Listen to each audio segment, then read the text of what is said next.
Antarctica महाद्वीप। अब Antarctica महाद्वीप जो है, ये अंटार्कटिका महाद्वीप, अगर हम इसके क्षेत्रफल के आधार पर बात करें तो क्षेत्रफल आधार पे ये पांचवा बड़ा महाद्वीप है। कौन सा है? पांचवा बड़ा महाद्वीप है। तो अब हमने पता चला एशिया सबसे बड़ा, दूसरे नंबर पे अफ्रीका, तीसरे नंबर पे उत्तरी अमेरिका, चौथे नंबर पे दक्षिण अमेरिका और पांचवें नंबर पे अंटार्कटिका महाद्वीप। जनसंख्या के आधार पर हम देखें तो अंटार्कटिका महाद्वीप जो है, इसकी जनसंख्या क्या है? शून्य। जनसंख्या को जनसंख्या मतलब क्या हुआ? जिस क्षेत्र में रह रहा है उस क्षेत्र में उसके पास में परमाणु, आधार हो, नागरिकता हो, तथ्य हो, वो तो है ही। वहां पे लोग कौन जा रहे हैं? वहां पे लोग जा रहे हैं जो विज्ञान के लिए समर्पित हैं, रिसर्च के लिए लोग जा रहे हैं। वो तो अलग देशों के उस क्षेत्र में समझ नहीं है। इसलिए अगर अंटार्कटिका को हम ये लेंगे, तुम जिस गति से जा रहे हो ना, तुम जिस गति से जा रहे हो और जिस माहौल के साथ आ रहे हो, बहुत बार ऐसा होता है कि कोई मास्टर जी उस पब्लिक उसमें बैठे होते हैं स्टूडियो में, और तुम्हारी किस्मत खराब है, मैनेजर बैठे होते नहीं, इतना नहीं लगता, तू आ रहा है वैसे। जनसंख्या, जनसंख्या क्या है? शून्य। ठीक है। अब अंटार्कटिका महाद्वीप में ज्यादा से ज्यादा 15-20 चीजें जो आपको याद रखनी है। पहला, क्षेत्रफल कितना है? पांचवा भाग। जनसंख्या क्या है? शून्य। इस अंटार्कटिका महाद्वीप के उपनाम है, उपनाम। अब ये उपनाम क्या है? तो एक सामान्य सामान्य उपनाम जो चलते हैं जनरली, जैसे इसे एक कहा जाता है निर्जन महाद्वीप। निर्जन महाद्वीप, निर्जन किस लिए? वनस्पति क्या है? कुछ नहीं है, जीव है, लाइकेन या पाई जाती है, बाकी कुछ नहीं है। दूसरा से कहा जाता है श्वेत महाद्वीप, तीसरे से कहा जाता है श्वेत मरुस्थल, चौथे से कहा जाता है चलता फिरता महाद्वीप या फिर घटता बढ़ता महाद्वीप, घटता बढ़ता महाद्वीप। पांचवा से कहा जाता है विज्ञान को समर्पित महाद्वीप, विज्ञान को समर्पित महाद्वीप। ये इसके जो है कुछ भौगोलिक आधार पे या इसकी महत्वता के आधार पे जो इसके नाम है, अंटार्कटिका, निर्जन, श्वेत, श्वेत मरुस्थल या बर्फीला मरुस्थल, चलता फिरता या घटता बढ़ता महाद्वीप या विज्ञान को समर्पित महाद्वीप। क्षेत्रफल के आधार पे पांचवा, जनसंख्या के आधार पे शून्य।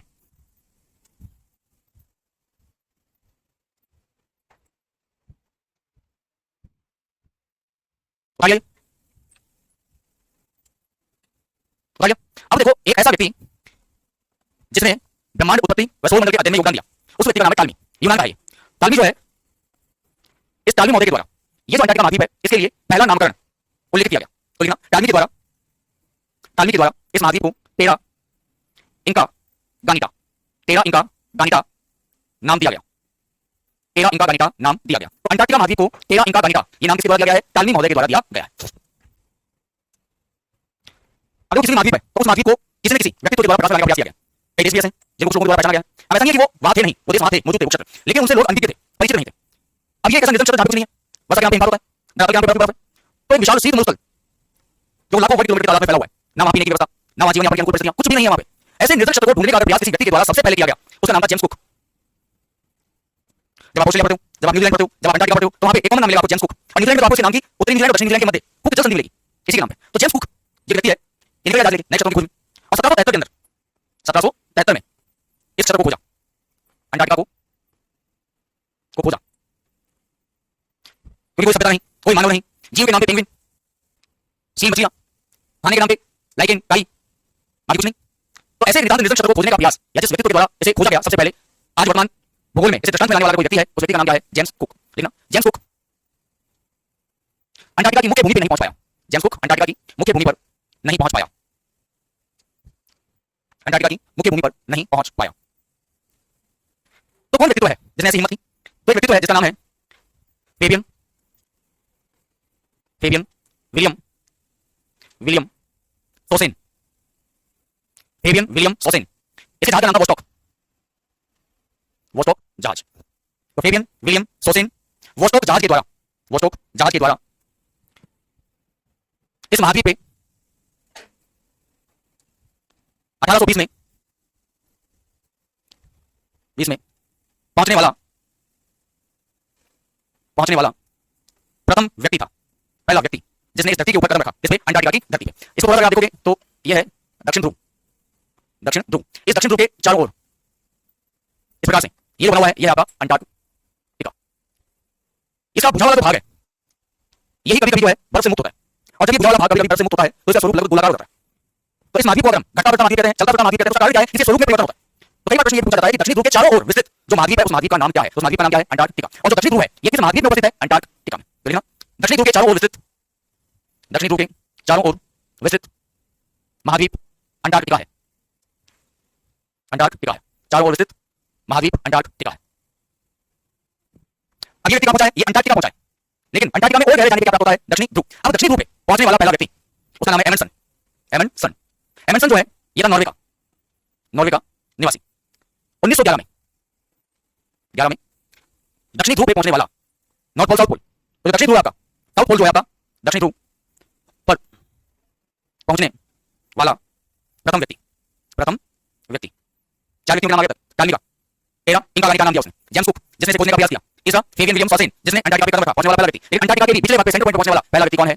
नॉर्वे का निवासी एमंडसन। चार लोगों के नाम याद रखना। ये कहां पहुंचा है? दक्षिणी ध्रुव पे, मतलब अंटार्कटिका पे पहुंचना जोखिम भरा ही है, लेकिन दक्षिणी ध्रुव पे पहुंचना उससे बड़ा जोखिम है। पूरा बर्फीला क्षेत्र चारों ओर, उस बर्फीले क्षेत्र को पार करना जहां तो जा नहीं सकते वहां। आज आपके पास मशीन आ गई, इस समुद्र में बड़े बड़े बर्फ के आइसबर्ग होते हैं, आप उनको तोड़ सकते हो, काट सकते हो। पहले आपके पास मशीन थी, इतनी व्यवस्था नहीं थी। आज आपके पास लाइफ सेविंग जो किट है वो भी बहुत एडवांस है, पहले कहां था आपके पास ऐसा किट? आज तो आप देखो जैसे सियाचिन वगैरह के अंदर जो भारतीय सैनिक रहते हैं या दुनिया के ठंडे से ठंडे क्षेत्र के अंदर जो सैनिक रहते हैं उनको बहुत पतले बारीक हल्के कपड़े जिनमें ठंड नहीं लगती वो पहने जा सकते हैं। टेक्नोलॉजी आपके पास पहले से व्यवस्था नहीं थी, पहले ठंड से मोटे मोटे घुसे और कपड़ों के दो चीजें बताता आदमी तो चेक करता है। अब आज आपके पास नैनो टेक्नोलॉजी आ गई। अब नैनो टेक्नोलॉजी क्या है? नैनो टेक्नोलॉजी दो तरीके से काम करती है, एक बॉटम टू अप चलती है, एक अप टू डाउन चलती है। मतलब छोटे छोटे मॉलिक्यूल्स को तोड़कर आप नैनो कण प्राप्त करते हो, एक आप किसी कण को तोड़कर नैनो कण पे आते हो। तो छोटे छोटे कण को तोड़ना मतलब बॉटम टू अप और अप टू डाउन, मतलब एक किसी कण को तोड़ के नैनो कण पे लाना, ये दो अलग अलग विधियां हैं। नैनो टेक्नोलॉजी आपको सरप्राइज टेक्नोलॉजी पढ़ाई टेक्नोलॉजी तब देखना। तो नैनो टेक्नोलॉजी आने के बाद में आज आप लोगों को बहुत सहूलियत होगी। नहीं बर्फीले क्षेत्र के जो जीव हैं उनका शिकार किया जाता है, उनकी खाल को, फिर उनकी खाल से वस्त्र बनाए जाते हैं, कई समस्याएं आती थी। तो इस समय में वहां पहुंचना अपने आप में मौत को दावत देना है। अब खुद चल के यमराज के पास में जाना कि भाई साहब मैं आ गया तुम, नहीं मैं खुद पकड़ लेके तो मिलने के लिए तुम खुद जा रहे हो उसके पास, बोले मैं खुद ही आ गया टेंशन मत ले। तो ऐसे सामान पड़े तो छोटा पैसा इसे पूछ लेना। इसने जब इस बात पे जोर दिया था मैं एक बार कहने वाला था, मैंने कहा जस्ट लाइक यू, फिर मैंने कहा नहीं बुरा मानेंगे नहीं बस किसका मतलब पहले तो मैं मान दूंगा। हां कहीं मत लेना तुम्हें भावनाओं में बैठे ठीक है, आंधी करता है बैठ के कान के दाब दे मैं कैसी सारा कौन काट दूंगा। हां इसके अलावा तो बर्फ है, बर्फीला महाद्वीप पर एक तरल, फिर तरल के ऊपर बर्फ। तो आप ये देखो कि जितने भी महाद्वीप है वो सब क्या कर रहे हैं, हमें ये पता है कि पृथ्वी के मध्य भाग में कहीं ना कहीं तरल स्थिति आज भी उपस्थित है। और इस तरल स्थिति के ऊपर अगर आप देखोगे तो ये जो प्लेटें हैं ये रोटेट कर रही हैं, घूम रही हैं। मान लो कि कोई तरल है उसकी मोटाई इस प्रकार है, किसी की मोटाई इतनी है, लेकिन अगर इसके ऊपर बर्फ जम जाए ऐसे तो ये अन्य महाद्वीप इनके मुकाबले ऊंचा उठा नहीं होगा, ऊंचा उठा नहीं होगा। तो ये जो अंटार्कटिका महाद्वीप है अगर हम इसकी विशेषता को देखें बर्फ जमाव के कारण तो हम ये कहेंगे कि अन्य महाद्वीपों से ऊंचा उठा हुआ महाद्वीप है, क्योंकि इसके ऊपर बर्फ की बहुत मोटी परत जो है वो बिछी हुई है। तो अंटार्कटिका महाद्वीप अन्य महाद्वीपों के मुकाबले अधिक ऊंचा उठा महाद्वीप है, अधिक ऊंचा उठा महाद्वीप है, अन्य ऊंचा उठा महाद्वीप है। कारण लिख लेना, कारण लिख लेना।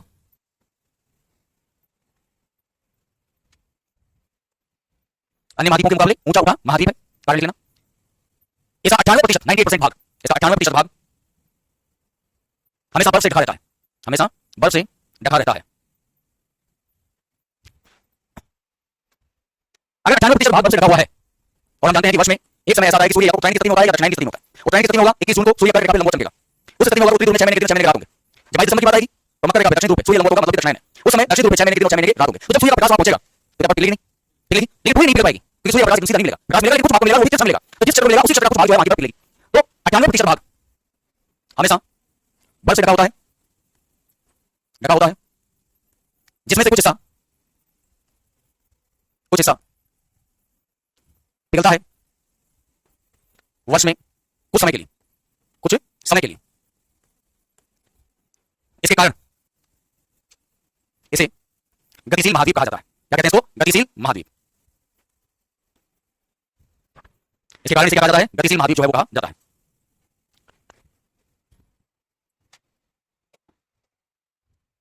अब ये जो महाद्वीप है इस महाद्वीप के मध्य भाग में क्वीनलैंड पर्वत, क्वीनलैंड पर्वत जिसे ट्रांस अंटार्कटिका पर्वत श्रेणी भी कहते हैं। यह इस महाद्वीप को लगभग 2 बराबर भागों में बांटती है, लगभग 2 बराबर भागों में बांटती है। यह पर्वत श्रेणी इस महाद्वीप के मध्य में स्थित है, इस महाद्वीप के मध्य में स्थित है, मध्य में स्थित है क्वीनलैंड पर्वत, ट्रांस अंटार्कटिका पर्वत श्रेणी।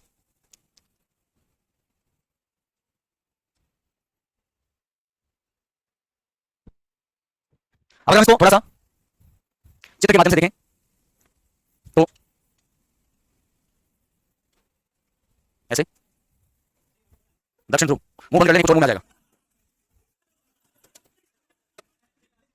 मैं कहा था मेरे को मच्छर मार फ्री हूं, हाँ है आज फ्री हूं बस, हाँ दबाओ था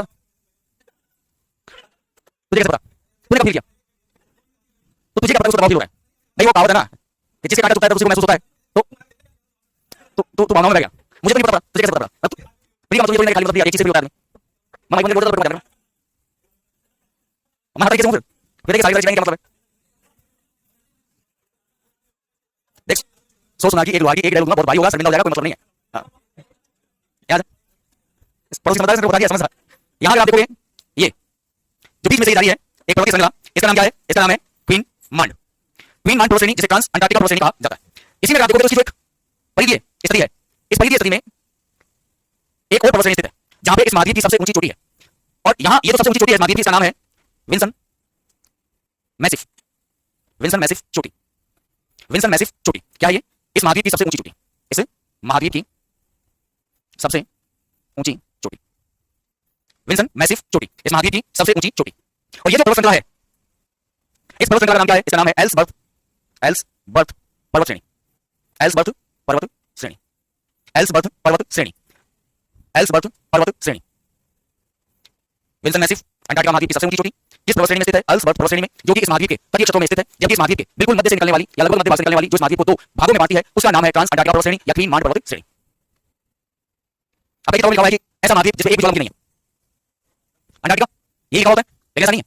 यहाँ एक द्वीप है जिसका नाम है रॉस द्वीप। क्या नाम है? रॉस द्वीप। तो कई बार ऐसा ऑप्शन में आ जाता है, बस समझ सोचना कि नहीं है रॉस द्वीप। अब द्वीप क्या होता है? ऐसे बोल के जिसका पानी है, लेकिन हिस्सा तो इसी का है। हाँ, अंटार्कटिका महाद्वीप की मुख्य भूमि नहीं है कोई ज्वालामुखी, लेकिन उसका हिस्सा है रॉस द्वीप। तो हम कह सकते हैं कि इस महाद्वीप का एकमात्र सक्रिय ज्वालामुखी, इस महाद्वीप का एकमात्र सक्रिय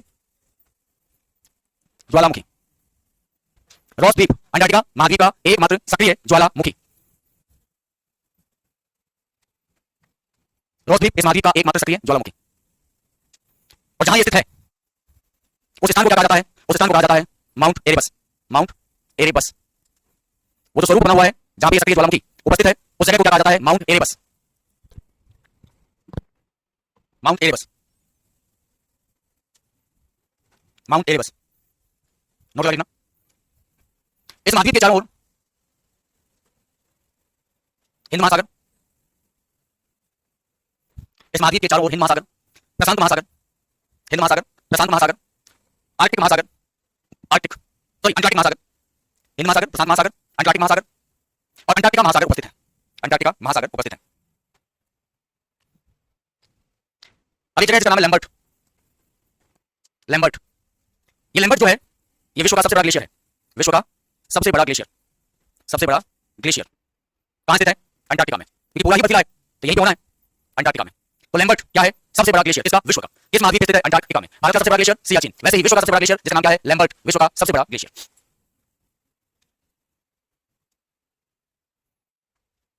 कल आप एक महाद्वीप पढ़ते थे जिसका नाम था दक्षिण अमेरिका, वहां पे नाम आया था टेरा डेल फ्यूगो, और टेरा डेल फ्यूगो जो है वो किसके समीप स्थित था? इसी अंटार्कटिका महाद्वीप के समीप था। तो प्रश्न ये आता है कि दक्षिण अमेरिका महाद्वीप को अंटार्कटिका महाद्वीप से पृथक करने वाला भाग कौन सा है? तो ध्यान रखना, एक तो टेरा डेल फ्यूगो, फ्यूगो और स्कोसिया कटक, और स्कोसिया कटक, टेरा डेल फ्यूगो और स्कोसिया कटक, ये अंटार्कटिका व दक्षिण अमेरिका के मध्य स्थित है, दक्षिण अमेरिका के मध्य स्थित है टेरा डेल फ्यूगो और स्कोसिया कटक।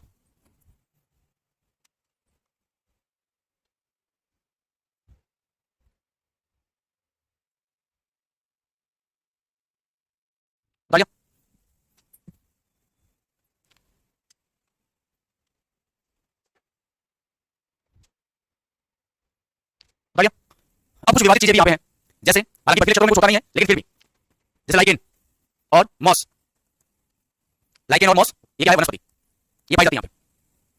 इसके तटीय जो भाग है उसमें व्हेल और सील, तटीय भागों में, और व्हेल और सील दोनों क्या है? स्तनधारी, स्तनधारी नहीं है, स्तनधारी जीव। इसके अलावा क्रील मछलियों का झुंड, जिनके आगे नाक बिल्कुल ऐसे तीखी होती है, कील के समान होती है, बहुत तीखी नाक होती है। क्रील मछली के झुंड, मछली झुंड। इसके अलावा पेंगुइन, पेंगुइन, पेंगुइन, और सबसे अंत में पेट्रल और अल्बाट्रोस, रोस पक्षी, अल्बाट्रोस पक्षी, पेट्रल और अल्बाट्रोस पक्षी। तो इस महाद्वीप पे वनस्पति में लाइकेन और मॉस, तटीय भागों में व्हेल और सील, ये समुद्र में देखे जा सकते हैं स्तनधारी जीव में। क्रील नामक मछलियों का झुंड पाया जाता है यहाँ पे। एक यहाँ पे पाया जाता है पेंगुइन, और पेट्रल और अल्बाट्रोस नामक पक्षी पाए जाते हैं। ये जो अल्बाट्रोस पक्षी है ना, ये हमेशा ऐसे स्थानों में उड़ता है जहां से नाविकों को ये आभास हो सके कि हाँ आगे कोई टापू है। हमेशा ये आकार में बहुत बड़ा होता है, बहुत तेज गति से उड़ता है ये। तो समुद्री नाविक होते थे पहले, जब वो समुद्र में फंस जाते थे तो कैसे करते थे कि आगे कोई द्वीप है, कोई भूमि है, तो आसमान में अल्बाट्रोस को ढूंढते थे। अल्बाट्रोस पक्षी है, उसे नाविकों का मित्र कहा जाता है, जो समुद्री यात्राओं पर जाते थे। और कई नाविक तो समुद्री यात्रा करते थे तो अल्बाट्रोस को ही देखते थे नए क्षेत्रों को ढूंढने के लिए, क्योंकि जहां भूमि भाग होगा, लैंड पोर्शन होगा, वहां पे अल्बाट्रोस दिखाई देगा। और हमने कहा कि भाई इस महाद्वीप का कुछ हिस्सा जो है कभी कभी बर्फ मुक्त होता है। जब वो बर्फ मुक्त होता है मतलब उस समय वहां पे भूमि होगी, थर्मल दिखाई देगा, जब थर्मल दिखाई देगा तो पक्षी दिखाई देगा। तो इस महाद्वीप पे पहुंचने में अगर कोई भी किसी प्रकार का रिसर्च या कोई अन्य यांत्रिक तंत्र या कोई मशीन अगर फेल हो जाती है तो माध्यम क्या है? अल्बाट्रोस। क्यों? क्योंकि यहाँ पाया जाता है दक्षिणी ध्रुव, और ध्रुवों पे चुंबकीय प्रभाव पाया जाता है। तो चुंबकीय प्रभाव जहाँ पाया जाएगा वहां पे यांत्रिक उपकरण काम करेंगे नहीं करेंगे, क्योंकि वो उत्सुक हो जाएंगे, डायरेक्शन जो है उसे बदल जाएंगे, कहीं भ्रमित होगा। इसलिए ये पेट्रल और अल्बाट्रोस दोनों ही इस महाद्वीप के मार्गदर्शन में सहयोग प्रदान करते हैं। तो नोट कर लेना, अल्बाट्रोस को नाविकों का मार्गदर्शक, अल्बाट्रोस को नाविकों का मार्गदर्शक कहा जाता है। नाविकों का मार्गदर्शक कहा जाता है। नाविकों का मार्गदर्शक कहा जाता है।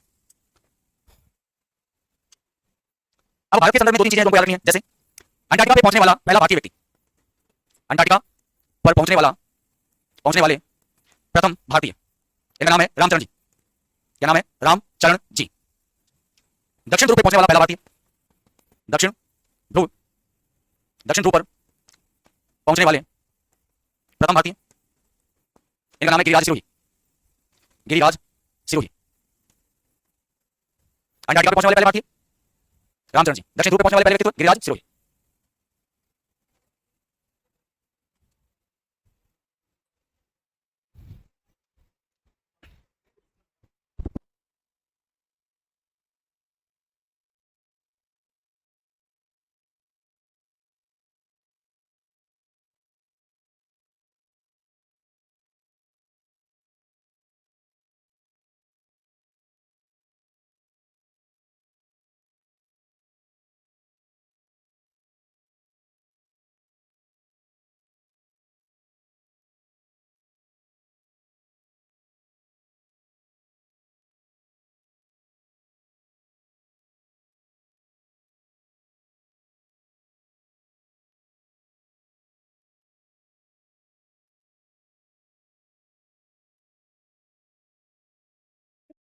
हाँ, बॉन्डिंग बहुत कड़ी है ना।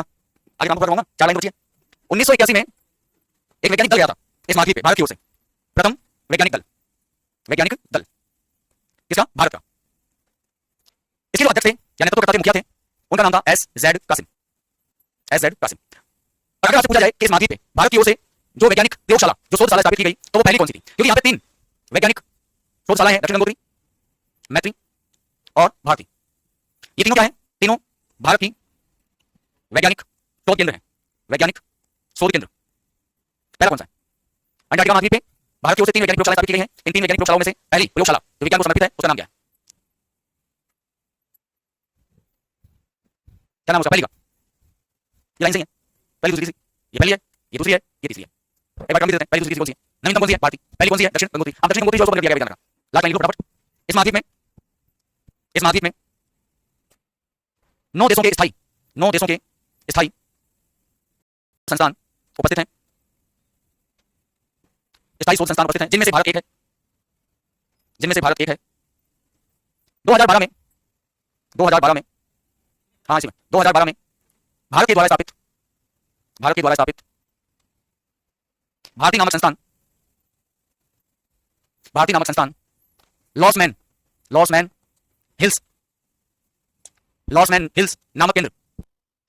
हिल्स नामक केंद्र स्थान पे स्थापित किया गया। लॉसमैन हिल्स नामक केंद्र स्थान पे स्थापित किया गया।